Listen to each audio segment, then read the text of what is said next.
L'ancien ministre de la prospective et de l'évaluation des politiques publiques, professeur Kakonou Boupo, ne représentera plus le Togo au sein de la commission de l'Union économique monétaire ouest-africaine UEMOA. Il vient de présenter sa démission.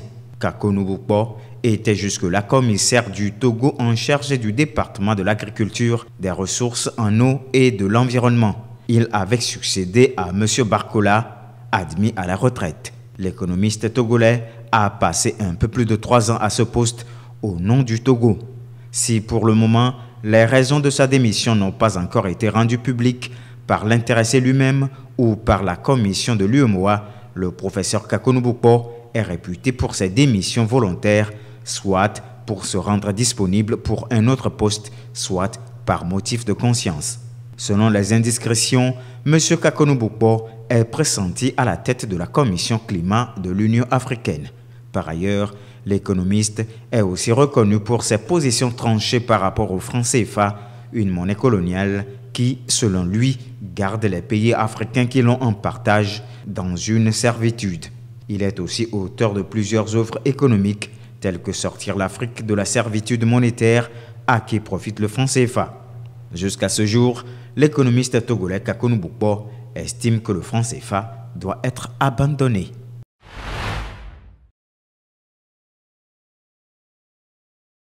Après le Bénin, le Nigeria, la Côte d'Ivoire et le Sénégal, le Togo se prépare-t-il à enclencher le processus de restitution de ses biens culturels? Même si rien n'est aussi sûr, la question vaut son pesant d'or. Depuis plus de 6 mois, un chercheur togolais du nom de Tofa Oriniko Mausé a entrepris de recenser les œuvres culturelles togolaises dans les musées allemands, selon les précisions de la chaîne Africa News. Je suis arrivé à Berlin il y a seulement 6 mois. Je suis encore jeune et je suis au début de mon travail. Mais j'ai recensé déjà au moins, bon, les chiffres ne sont pas exacts, mais je sais que nous sommes au-delà de 1500 vers 2000 objets provenant de l'ancienne colonie du Togo. Nous avons un tam-tam. C'est le tam-tam parlant de nos ancêtres. Le tam-tam qui est utilisé pour envoyer des messages aux communautés. Donc c'est un atumpani. Simplement un objet.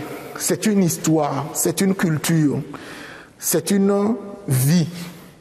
C'est un savoir que les gens vivent encore aujourd'hui. Pareil pour Atumpani. Ces objets représentent les richesses de la culture togolaise.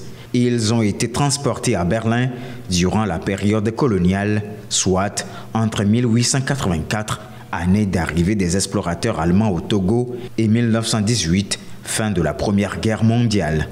Il faut rappeler aussi que des pays africains ont entamé des procédures de restitution de leurs biens culturels à l'étranger.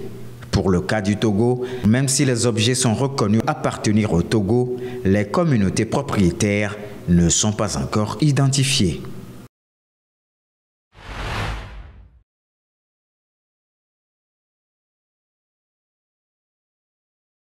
L'entraîneur des éperviers du Togo, le Portugais Paulo Duarte, vient de démissionner. Il a demandé à résilier son contrat selon la Fédération togolaise de football. Paulo Rebelo Duarte a pris fonction en août 2021 après la démission de Claude Leroy. Durant les 3 ans à la tête des éperviers, il a dirigé 23 matchs avec un bilan de 6 défaites, 7 victoires et 10 matchs nuls. Dernièrement, le Togo sort des 3e et 4e journées des éliminatoires de la Coupe du Monde 2026 avec un nul 1-1 face au Soudan du Sud et une défaite devant la République démocratique du Congo 0-1. Des résultats qui d'ailleurs suscitent des débats au sein du public sportif.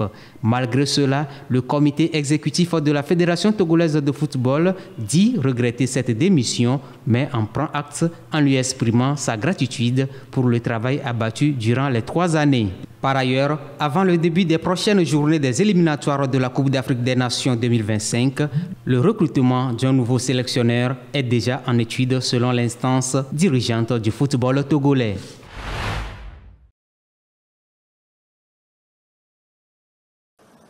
Le capitaine Ibrahim Traoré, président de la transition au Burkina Faso, était jeudi à la télévision nationale pour rassurer les employés, une semaine après qu'une roquette ait endommagé le siège de la RTB à Ouagadougou. Si les informations évoquent une situation confuse dans le pays, il rejette les rumeurs de fuite. Nous, on ne fuit pas. Jamais. Nous sommes soldats et ça, c'est la dernière des choses qui vient en tête. On ne recule pas, on n'abandonne pas. Et on ne s'agenouille devant personne, à part nos parents et Dieu. Donc ça, c'est notre mentalité comme ça. Face aux récentes allégations de troubles dans l'armée, le capitaine Traoré a pointé du doigt certains médias pour leurs informations mensongères. Je pense que beaucoup ont compris maintenant. La plupart sont des médias menteurs. Ils ont passé le temps à mentir, à manipuler. Et aujourd'hui, quand je les regarde dans leurs reportages et tout ce qu'ils racontent, c'est honteux. Et c'est très bien. Ils sont arrivés même à prouver à toute l'Afrique, à tout le monde entier, qu'ils sont des menteurs. Et c'est bien. Je pense que la jeunesse africaine doit avoir compris, la jeunesse burkinabé doit avoir compris. Cette déclaration intervient après l'attaque djihadiste du 11 juin dernier dans le nord-est du pays qui aurait soulevé la grogne parmi les soldats. Après sa visite au siège de la RTB, le président de la transition a dirigé le Conseil des ministres, repoussé du mercredi 19 au jeudi 20 juin.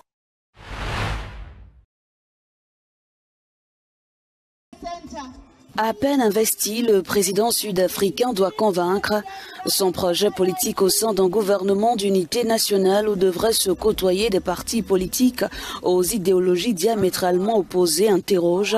Devant ces incertitudes, Cyril Ramaphosa rassure sur les priorités de son administration. N'ayons pas peur de ce que sera ce gouvernement d'unité nationale. Nous voulons créer des emplois. La création d'emplois, la lutte contre la criminalité, la réduction des inégalités, la résolution de la crise énergétique sont autant de défis qui attendent la nouvelle équipe. Face à l'inquiétude, certains Sud-Africains ont déjà donné leur caution à ce gouvernement. D'un point de vue idéologique, nos convictions diffèrent. Cependant, en matière de gouvernance, l'administration reste l'administration. Concentrons-nous sur les besoins essentiels de nos concitoyens. Ce nouveau gouvernement d'unité nationale représente une nouveauté. L'avenir nous dira. Si tous les partis politiques se donnent la main, nous progresserons et verrons des changements dans notre pays. Pendant de nombreuses années, l'ANC a gouverné seul. Maintenant qu'ils sont unis, je pense que cela apportera des changements positifs. Nous pouvons envisager un avenir plus prometteur et un développement économique accru. Outre l'Alliance démocratique et le Parti de la liberté Nkata, d'autres partis comme l'Alliance patriotique, le Parti Good et le Congrès panafricain pourraient rejoindre la coalition.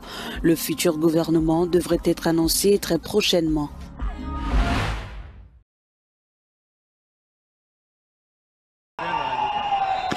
Au Kenya, la colère gronde. Les manifestants sont de nouveau dans les rues pour demander le retrait du projet de loi finance du gouvernement, actuellement débattu au Parlement, en vue d'un vote avant le 30 juin. Le texte controversé prévoit l'instauration de nouvelles taxes. Nous n'allons pas rester assis à la maison pour qu'ils puissent adopter un autre projet de loi de finances sans notre approbation. Nous devons leur faire comprendre que nous ne sommes pas d'accord avec ce qu'ils veulent nous imposer. Le Kenya est frappé par la pauvreté. Nous n'avons pas de système éducatif. Beaucoup ne savent ni lire ni écrire. Et le gouvernement veut encore retirer le budget de l'éducation, des services de santé et de nos enseignants. Veulent-ils que nous restions analphabètes pour qu'ils puissent en profiter? Face aux contestations, le gouvernement du président Ruto a retiré mardi du projet de budget 2024-2025 la plupart des mesures fiscales prévues. Mais l'abandon de ces mesures reste insuffisant pour la population. Les manifestants exigent le retrait du texte dans son intégralité.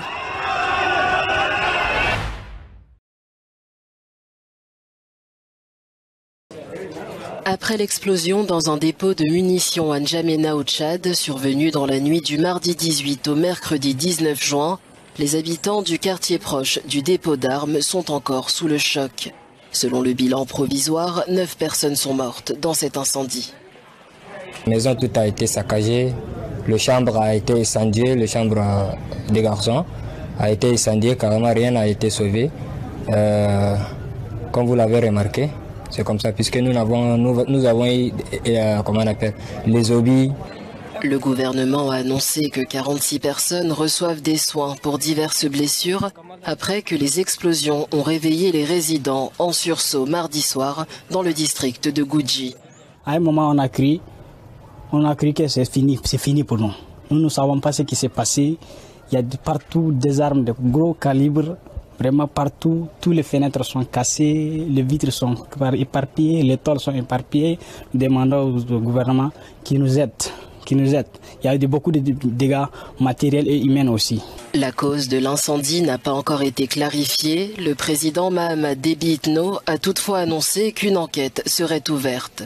Il a aussi visité mercredi les lieux de l'accident et les hôpitaux où sont soignés les blessés.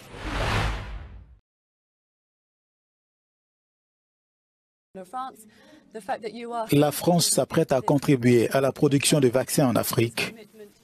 À l'occasion du Forum mondial de la vaccination qui se tient à Paris, le président français Emmanuel Macron a annoncé un projet d'$1 milliard pour combler les inégalités vaccinales constatées lors de la crise du coronavirus. L'Afrique ne produit que 2% des vaccins qu'elle utilise et l'objectif que nous nous sommes donné, c'est de pouvoir produire d'ici à 2040 60% de ces vaccins. Une résurgence de choléra dans certains pays africains a mis en évidence la nécessité d'augmenter le nombre de producteurs locaux de vaccins.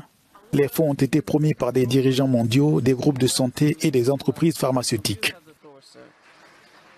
Il y a un peu plus de 4 ans, la Covid avait fortement bouleversé nos systèmes de santé et mis en danger les programmes de vaccination qui étaient alors relégués au second plan, devant l'urgence, évidemment, de lutter contre la pandémie.